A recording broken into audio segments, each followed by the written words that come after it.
Hi friends, मैं आकांक्षा शर्मा जी की with आकांक्षा में आपका स्वागत करती हूँ। मध्य प्रदेश महिला सुपरवाइजर की तैयारी की आज हम 5वीं क्लास करने वाले हैं। आज हम मानव रोग से संबंधित सुपर डुपर प्रश्न करेंगे। बहुत ही इंपॉर्टेंट ये टॉपिक है और जो भी सीरीज़ में ये करवा रही हूँ वो बहुत ज़्यादा इंपॉर्टेंट है। ये सभी टॉपिक, ये सभी क्वेश्चन आपको हमारे सुपरवाइज़र के नोट्स में मिल जाएंगे। साथ में सुपरवाइज़र के नोट्स के साथ आपको एक ग्रुप मिलेगा, उस ग्रुप में भी ये सभी क्वेश्चन की PDF रेगुलर भेज रही हूँ। तो तुरंत से तुरंत जैसे ही PDF भेजे तुरंत उसका रिवाइज करते जाइए, कम कम प्रश्नों का, तो वो बहुत अच्छे से तैयार होते रहेंगे। तो चलिए स्टार्ट करते हैं। आज के शानदार क्वेश्चन रहेंगे। जो भी क्वेश्चन बन रहा है उसको रिवाइज कर लीजिएगा, जो भी नहीं बन रहा है उसको नोट डाउन कर लीजिएगा। सुपरवाइज़र की वैकेंसी जो है वो जल्द आपको उसका नोटिफिकेशन मिल जाएगा और उसके बाद एग्ज़ाम भी जो है उसका सितंबर में एग्ज़ाम है। केवल 180 के लगभग दिन इसमें बचे हुए हैं, तो तैयारी को, अपनी स्पीड को जो है बिल्कुल फास्ट कर दीजिए, क्योंकि जिन लोगों को क्योंकि कट ऑफ बहुत ज़्यादा हाई चला जाएगा, क्योंकि तैयारी बहुत लोग बहुत समय से कर रहे हैं, बहुत समय से ही ये तैयारी हो रही है, तो ये इसमें समय लग जाएगा।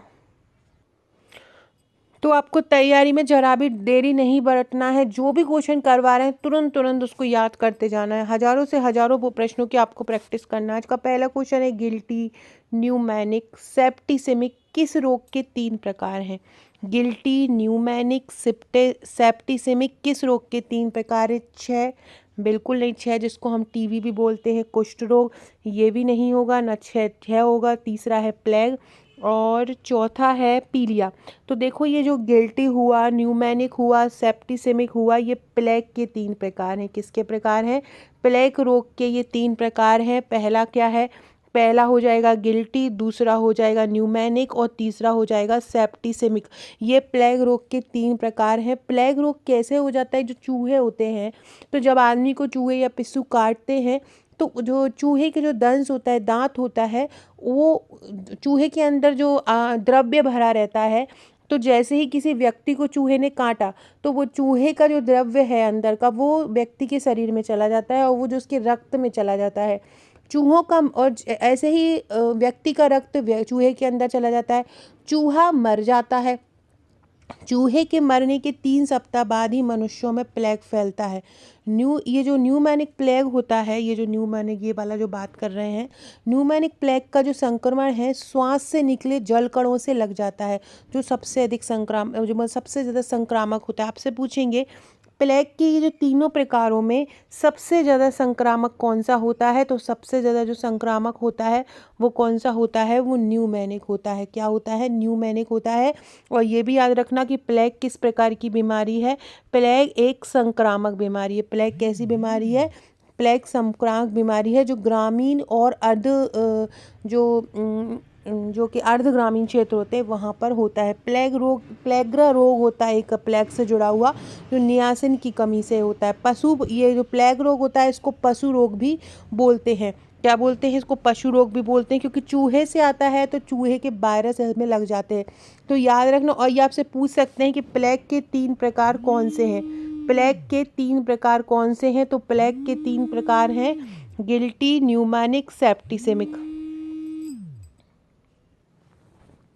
जनरली ये भी पूछ लिया जाता है कि प्लेग रोग के कितने प्रकार होते हैं, तो प्लेग रोग के 3 प्रकार होते हैं, याद रखिएगा। प्लेग बीमारी जो सबसे पहले कब फैली थी, तो लगभग 541 से 542 ईस्वी में ये प्लेग के लक्षण जो देखे गए थे। और 1346 से 1353 में भी प्लेग का महामारी फैल गई थी। तो ये सभी फैक्ट याद रखिएगा। प्लेग किसके कारण हो जाता है ये भी याद रखिएगा। चूहे या पिस्सू के कारण हो जाता है। चूहों के बिल के आसपास रह रहा है तो कोई इसके कारण ये हो जाते हैं, तो ये याद रखिएगा। और हाँ, एक और बोलते हैं प्लेग विषाणु से नहीं होती, मैंने विषाणु बोली। प्लेग एक जीवाणु के कारण होती है। प्लेग के वो जीवाणु का नाम क्या है? तो प्लेग के जो जीवाणु है उसका नाम है एर्शीनिया पेस्टिस। क्या नाम है प्लेग के जीवाणु का? एर्सीनिया पेस्टिस नामक जीवाणु से जो है प्लेग फैल जाता है। किससे फैल जाता है? एस्टीनियस नामक बीमारी के कारण, एस्टिया नामक जीवाणु के कारण प्लेग फैल जाता है। तो याद रखिएगा, गिल्टी, न्यूमोनिक, सेप्टिसेमिक किस रोग के 3 प्रकार हैं? प्लेग के हैं। अगला क्वेश्चन है, BCG का टीका किस रोग में दिया जाता है? BCG का जो टीका है वो किस रोग में दिया जाता है? बहुत ज़्यादा आपने इसका नाम सुना होगा BCG के टीके का। तो ये किस लिए दिया था? मलेरिया में, तपेदिक में, कुष्ठ रोग में या न्यूमोनिया में। तो जो BCG का टीका दिया जाता है वो तपेदिक में दिया जाता है। तपेदिक को हम टीवी भी बोलते हैं या इसको हिंदी में यक्ष्मा भी बोला जाता है। तो इसमें दिया जाता है BCG का टीका। आपसे पूछें BCG का फुल फॉर्म क्या होता है, तो BCG का जो फुल फॉर्म होता है वो होता है बैसिलस कैलमेट गुएरिन। क्या होता है BCG का full form? Bacillus Calmette Guerin जो होता है वो BCG का फुल फॉर्म होता है। और BCG का टीका किस रोग में दिया जाता है? तो BCG का टीका तपेदिक रोग में दिया जाता है। और स्वस्थ शिशुओं को इसकी खुराक जन्म के जितना जल्दी हो सके उतने ही बाद इसको देने की सलाह दी जाती है। जन्म लेने के 24 घंटे के भीतर इसको लेने की सलाह दी जाती है। ये भी याद रखना, कितने? जन्म लेने के 24 घंटे के भीतर BCG का टीका देने की सलाह दी जाती है। इसको जीरो खुराक भी बोलते हैं। साथ में हेपेटाइटिस B का भी टीका लगाने को बोल दिया जाता है। नवजात शिशु को संक्रमण से बचाव के लिए ये टीका देने की खुराक दी जाती है कि ताकि उसको संक्रमण ना रहे, ये याद रखिएगा। तो BCG इसका फुल फॉर्म क्या हो गया? Bacillus Calmette Guerin. किस रोग के इलाज के लिए दिया जाता है? तपेदिक या टीबी के रोग के इलाज के लिए इसको दिया जाता है। अगला क्वेश्चन है टाइफाइड रोग किसके कारण फैलता है? टाइफाइड रोग वायु प्रदूषण से, कुपोषण से, दोनों से या दूषित पानी से? तो देखो, जो टाइफाइड रोग होता है ना तो वो वायु प्रदूषण से फैलता है ना कुपोषण से फैलता है, ये फैलता है दूषित पानी से। टाइफाइड रोग जो होता है वो किसके कारण फैलता है? टाइफाइड दूषित पानी से होता है। एक बैक्टीरिया होता है साल्मोनेला टाइफी, इसको बोलते हैं साल्मोनेला टाइफी। ये एक बैक्टीरिया का नाम है जिसके कारण ये टाइफाइड रोग फैल जाता है। ये इनके नाम भी आपको याद रखना है कि टाइफाइड रोग किसके कारण फैल जाता है। तो जो टाइफाइड रोग है वो फैल जाता है साल्मोनेला टाइफी के कारण। इसको जीवाणु का नाम याद रखना, किसके कारण फैलता है ये? Salmonella typhi. तो सबसे पहले तो ये याद रखिएगा टाइफाइड रोग किसके कारण हो जाता है? टाइफाइड रोग जीवाणु के कारण हो जाता है। कौन से जीवाणु के कारण हो जाता है? साल्मोनेला टाइफी के कारण हो जाता है। और ये जीवाणु किसके द्वारा मेरे व्यक्ति के शरीर में प्रवेश करते हैं? तो ऐसे क्षेत्र जहाँ पर स्वच्छता की कमी है वहाँ पर ये प्रभाव डालते हैं। मतलब ये किसके द्वारा फैलता है? दूषित पानी के द्वारा ये फैल जाता है। तो याद रखिए इसका आंसर क्या हो जाएगा? दूषित पानी।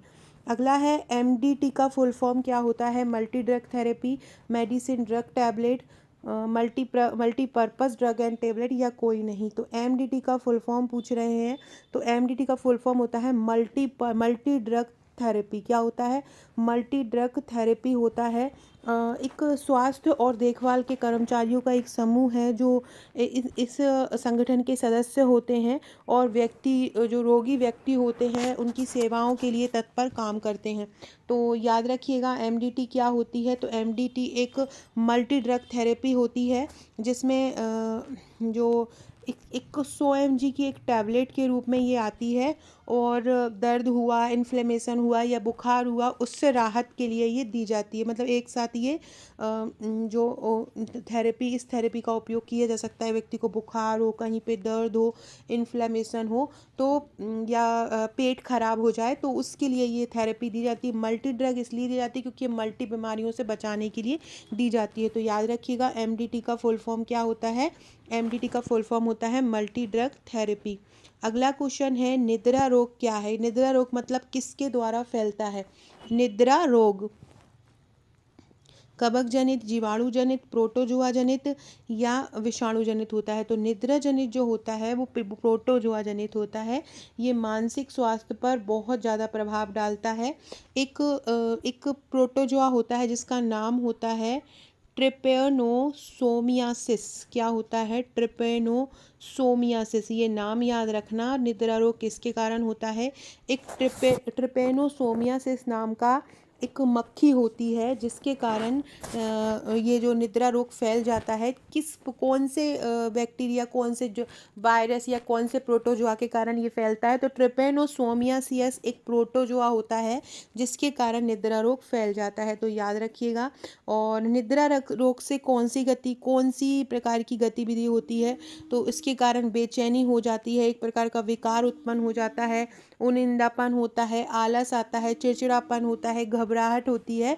तो निद्रा रोग क्या होता है? निद्रा रोग प्रोटोजोआ जनित होता है। किस प्रोटोजोआ के कारण होता है? एक ट्रिपेनोसोमिया से होता है, एक मक्खी होती है जो प्रोटोजोआ वाली, जिससे ये निद्रा रोग हो जाता है। तो याद, और ये कभी कभी बहुत ज़्यादा क्या कहते हैं, बहुत ज़्यादा जानलेवा भी होता है, ये भी याद रखिएगा। अगला क्वेश्चन है, इनमें से जल जनित रोग कौन सा है? हेपेटाइटिस, पोलियो, मेनिंजाइटिस या तपेदिक? इनमें से कौन सा ऐसा रोग है जो जल जनित रोग है? जल जनित रोग इसमें से कौन सा है? तो हेपेटाइटिस जो होता है वो जल जनित रोग है। ये विषाणु के कारण होने वाला रोग होता है। किसके कारण? विषाणु के कारण होने वाला रोग होता है ये हेपेटाइटिस। और ये लीवर पर प्रभाव डालता है। हेपेटाइटिस किस पर प्रभाव डालता है? लीवर पर प्रभाव डालता है। और ये किसके कारण होता है? विषाणु के कारण होता है। फ्रेंड्स, ये हमारे महिला सुपरवाइज़र का पूरा पैकेज आप देख सकते हैं। इसमें टोटल आपको 7 बुकलेट मिलती हैं, वॉल्यूम 1, वॉल्यूम 2, वॉल्यूम 3, 4, 5, 6, 7, ये टोटल 7 बुकलेट मिलती हैं। बहुत ही इजी लैंग्वेज में इनको तैयार किया गया है और फ्लो चार्ट, डायग्राम सहित इनको कवर किया है। जहाँ पर इंपॉर्टेंट वन लाइनर की ज़रूरत है वहाँ पे एक हमने वन लाइनर की बुक रखी कि जैसे कि आप कभी फ्री टाइम में बैठे हो, आपका पढ़ने में मन नहीं लग रहा, तो आप एक लिए हमारी पतली सी वन लाइनर की बुक ही पढ़ लेंगे। लगभग 1000 वन लाइनर है इसमें। पढ़ने से आपको बहुत सारे फैक्ट क्लियर हो जाएंगे। साथ में आपको एक वस्तुनिष्ठ प्रश्न की बुकलेट मिलती है। इसके अलावा 5 थ्योरी की बुकलेट मिलती हैं। संपूर्ण पैकेज है। यकीन मानिए ऐसी तैयारी आपको मैं ये इस प्रकार के हैंड रिटन नोट्स हैं, आप देख सकते हैं। जैसे कि स्वास्थ्य अभिकरण है, कहाँ स्थापना हुई, कौन मैन इसके हैं और लक्ष्य क्या है इसका, तो ये सभी चीज़ें इसमें कवर की गई हैं। तो यकीन मानिए अगर आप हमारे नोट्स ले लेते हैं या आप हमारे क्वेश्चन कंप्लीट कर लेते हैं तो आपको सुपरवाइज़र बनने से कोई नहीं रोक सकता है। ये देख सकते हैं इस प्रकार से टेबल फॉर्म में हमारे ये नोट्स कवर हैं। ये देखिए, ये इसका रिव्यू है। इस प्रकार का प्रैक्टिस सेट आपको मिलेगा। तो ये जो हमारे नोट्स हैं जिसमें थ्योरी भी मिल रही है, आपको ऑब्जेक्टिव भी मिल रहा है, वन लाइनर बुकलेट भी मिल रही है, टोटल 7 बुकलेट आपको मिलती हैं। इसका चार्ज 1399 है और 100 रुपीज़ कोरियर है। इसके साथ हम आपको ऑनलाइन तैयारी के लिए एक व्हाट्सएप का ग्रुप देते हैं। ये ग्रुप केवल उन लोग को ही मिलता है जो हमारे नोट्स लेते हैं। इस ग्रुप में भी आपकी बेहतरीन तैयारी करवाई जा रही है। बहुत महत्वपूर्ण छोटे से छोटे, बारीक से बारीक क्वेश्चन जो आपको किसी बुक में नहीं मिल सकते हैं, वो छोटे से छोटे क्वेश्चन आपको हमारे नोट्स और हमारी बुक में मिलेंगे, जो और हमारे ग्रुप में मिलेंगे। जो ग्रुप, कोई चीज़ अगर हम नोटबुक में अगर हमारी रह जाएगी तो हम इस ग्रुप में कवर कराते हैं। बहुत ही शानदार आपकी तैयारी करवा दूंगी। सितंबर तक आपको सुपरवाइज़र बनने से कोई नहीं रोक पाएगा अगर आप मेरे मुताबिक जैसा जो मैं दे रही हूँ, ग्रुप में दे रही हूँ या जो मैं आपको बता रही हूँ, आप मेरे पूरे नोट्स कंप्लीट कर रहे हैं। प्रोसीजर क्या है नोट्स लेने की? आपको मुझे व्हाट्सअप करना है। मेरा व्हाट्सएप नंबर है 6260190944। यहाँ पर आपको मुझे व्हाट्सएप करना है 6260190944। यहाँ पर आपको बताना है कि आपको सुपरवाइज़र के नोट्स लेना है, आपको अपना एड्रेस सेंड करना है। मैं आपको पेमेंट नंबर दूंगी, आपको पेमेंट करना है। 1399 चार्ज है प्लस 100 रुपीज़ कोरियर चार्ज है, टोटल 1499 होता है। 6 से 10 वर्किंग डेज़ में ये आपके पास पहुंच जाएंगी। तुरंत हम आपको ग्रुप से जोड़ लेंगे, वहां आपकी तैयारी स्टार्ट हो जाएगी। बहुत ही शानदार ये नोट्स हैं और वैकेंसी बहुत समय बाद आ रही है। बहुत लोग तैयारी कर चुके हैं, बहुत लोग तैयारी कर रहे हैं। रुकिए मत, कंटिन्यू तैयारी कीजिए। नोट्स लेकर हमारे ग्रुप से, कभी आपको जॉब में कर रहे हैं, हाउस वाइफ है, पढ़ने का टाइम नहीं मिला है, ग्रुप है आपके पास, ग्रुप में मैं डेली पहुँचा रही हूँ। जो चीज़ वही पढ़ते जाइए, रोज़ के रोज़ 4-5 से 10-10 क्वेश्चन आप पढ़ते जाएंगे ना, तो भी आपके फैक्ट क्लियर होते जाएंगे। तो अगर आप ये लेना चाहते हैं तो आप मुझे व्हाट्सअप कर दीजिए। ये प्रैक्टिस बुक मिलेगी, इस तरह की बुकलेट मिलेंगी, आप देख सकते हैं। ये इस तरह के हैंड रिटन नोट्स लिखे हुए मिलेंगे। ये बुकलेट है पूरी। तो ये अगर आप लेना चाहते हैं तो आप मुझे व्हाट्सअप कीजिए। जैसे जो क्वेश्चन, जो प्रैक्टिस सेट मैं आपको करा रही हूँ, इसकी PDF भी मैं आपको मेरे ग्रुप में दूँगी। ये जो प्रैक्टिस सेट है इसके साथ जो मिल रहा है, इसमें भी लगभग 3000 MCQ कवर है। अगला क्वेश्चन है हमारा, मानव शरीर में दस्त की प्रकृति जो होती है वो किस रोग से होती है? दस्त, मानव शरीर में जो दस्त की प्रकृति होती है वो किस रोग से होती है? तो वो इसका कारण क्या है? देखो, फाइलेरिया में तो होता नहीं है। फाइलेरिया क्या होता है? फाइलेरियम पैर जो होता है सूज जाता है, इसको हाथी पाँव बीमारी भी बोलते हैं। तपेदिक, जिसको मैंने अभी आपको बताया, तपेदिक का मतलब होता है टीवी, तो ये होगा नहीं। पैचिस जो है, पैचिस एक ऐसा रोग है जिसमें व्यक्ति को लूज मोशन या दस्त की विकृति हो जाती है। दस्त की विकृति किस रोग में आती है? तो ये आती है पैचिस में। ये किसके कारण होता है? ये अमीबा के कारण होता है। किसके कारण? अमीबा के कारण होता है, जो हमारे शरीर में अंदर प्रवेश कर जाते हैं। तो ये जो पैचिस होता है, इसका अगर बोले कि क्यों हो जाता है, किसके कारण होता है, तो ये सबसे ज़्यादा जो होता है एक सिगेला बैक्टीरिया या अमीबा के कारण। किसके कारण? एक सिगेला बैक्टीरिया आता है या आता है एक क्या होता है, एक अमीबा। सिगेला बैक्टीरिया या अमीबा के कारण मानव शरीर में दस्त की जो है विकृति हो जाती है, और ये अक्सर दूषित भोजन या पानी के जरिए होता है। ये भी याद रखिएगा कि क्यों होता है ये। और इसमें आंत में प्रॉब्लम आ जाती है, आंत में सूजन आता, कभी आपने देखा हो, कभी अपने कुछ खाने में आ जाता है, इन्फेक्शन हो जाता है, आंत में प्रॉब्लम आ जाती है, तो वो एक पैचिस के ही कारण होता है। तो क्या हो जाएगा इसका कारण, और इसका जो जनरली ये जो फैलती है वो किसके कारण फैलती है, सिगेला बैक्टीरिया के कारण फैलती है किसी। लेकिन कभी कभी कुछ इसको प्रोटोजोआ भी प्रभावित करते हैं, जैसे कि एंटा अमीबा हिस्टोलिका होता है एक प्रोटोजोआ, एंटा अमीबा हिस्टोलिका एक प्रोटोजोआ होता है, उसके कारण भी पैचेस की स्थिति बन जाती है। तो ये दोनों ही ऐसे कारण हैं जिसके कारण दस्त की विकृति होती है। और ये किसको प्रभाव करती है, ये आंत को प्रभावित करती है, और ये लगभग 8 से 10 दिन तक ये बीमारी चलती है। तो याद रखिएगा। इसके अलावा एक बोल्स पूछ लेते हैं कभी कभी कि पैचेस में आमतौर पर कौन सी दवाई दी जाती है, तो एक लेवफ्लॉन नाम की दवाई आती है, वो पैचेस में आमतौर पर दी जाती है। कौन सी, लेवफ्लॉन दी जाती है। फ्रेंड, डिस्क्रिप्शन बॉक्स में आपको मेरे व्हाट्सएप, टेलीग्राम, फेसबुक, ट्विटर का लिंक मिल जाएगा, ज्वाइन कर लीजिएगा। ये जो हमारी सीरीज़ चल रही है, ये सीरीज़ चल रही है जिसमें हम हर प्रकार के चाहे थ्योरी हो चाहे एमसीक्यू सब पढ़ रहे हैं। और एक हमारा प्रैक्टिस सेट वाली सीरीज़ चल रही है। प्रैक्टिस सेट वाली सीरीज़ में मैं क्या करवा रही हूँ कि प्रैक्टिस क्वेश्चन करवा रही हूँ। इसका पहला पार्ट हो गया है, अभी अगले आते जाएंगे। सीरीज़ की प्लेलिस्ट की लिंक आपको कमेंट बॉक्स में मिल जाएगी, डिस्क्रिप्शन बॉक्स में मिल जाएगी, तो वहाँ से आप इसकी पूरी वीडियोस देख लीजिएगा। इंस्टा पर भी आप मुझे फॉलो कर सकते हैं, आकांक्षा 1957 मेरा इंस्टाग्राम का नंबर है, वहाँ पर आप मुझे फॉलो कर सकते हैं। इसके अलावा अपना नंबर ज़रूर सेव करवा लीजिएगा, सुपरवाइज़र के क्वेश्चन आपको वो स्टेटस के थ्रू भी बहुत सारे याद होते रहेंगे। ये मेरा नंबर है, हाई लिख कर और सेव इट करके भेज दीजिएगा। अगला रोग है जलांतक रोग। किस रोग का नाम, जलांतक रोग क्या होता है कि व्यक्ति जो है वो जल से डरने लगता है, क्या उसको बोलते हैं जलांतक। तो आप सोचिए इनमें से ऐसा कौन सा रोग है जो जलांतक हो सकता है, जिससे व्यक्ति को डर लगने लगता है। तो वो कौन सा रोग है, तो वो है हाइड्रोफोबिया, हैजा पैचेस या अतिसार। तो वो रोग है हाइड्रोफोबिया। ये एक जानलेवा वायरस होता है जो संक्रमित पशुओं की लार से मनुष्यों में फैल जाता है। तो ये मोस्टली किसके द्वारा होता है, ये मोस्टली जानवरों के काटने से होता है। जानवरों के काटने से जनरली हाइड्रोफोबिया हो जाता है।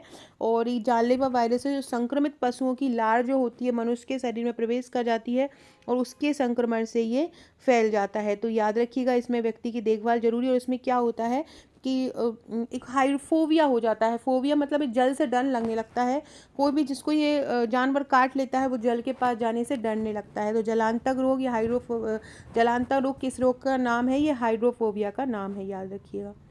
बिलीसिन दवा किस रोग के उपचार के लिए दी जाती है, टाइफाइड, टिटनेस, तपेदिक या हैजा। तो जो बिलीसिन दवाई दी जाती है वो तपेदिक के इलाज के लिए दी जाती है। कौन सी दवाई बोल रहे हैं, बिलीसिन दवा तपेदिक के रोग के लिए दी जाती है। बिलीसिन दवा किसके लिए दी जाती है, बिलीसिन दवा तपेदिक के रोग के लिए दी जाती है। याद रखिएगा, ये बहुत इंपॉर्टेंट क्वेश्चन है। इस प्रकार के क्वेश्चन भी एग्ज़ाम में पूछे गए हैं, इसलिए ये इम्पोर्टेंट है कि किस लिए दी जाती है, किस बीमारी में दी जाती है। तो ये आपको याद रखना है, बिलीसिन दवा क्यों दी जाती है। तो बिलीसिन दवा दी जाती है वो तपेदिक के इलाज के लिए दी जाती है। मलेरिया रोग किस प्रकार का रोग है, मलेरिया रोग वायरस जनित है, प्रोटोजोआ जनित है, बैक्टीरिया जनित है या कवक जनित है। तो जो मलेरिया रोग है वो प्रोटोजोआ के द्वारा होता है। मलेरिया किसके द्वारा होता है, मलेरिया प्रोटोजोआ के कारण होता है। आमतौर पर इसमें ठंड लगकर बुखार आता है। एक मादा मच्छर होता है, मादा मच्छर मलेरिया के रोग को जो मलेरिया के रोग को पैदा करता है। तो याद रखिएगा, किसके द्वारा होता है, ये प्रोटोजोआ के कारण होता है।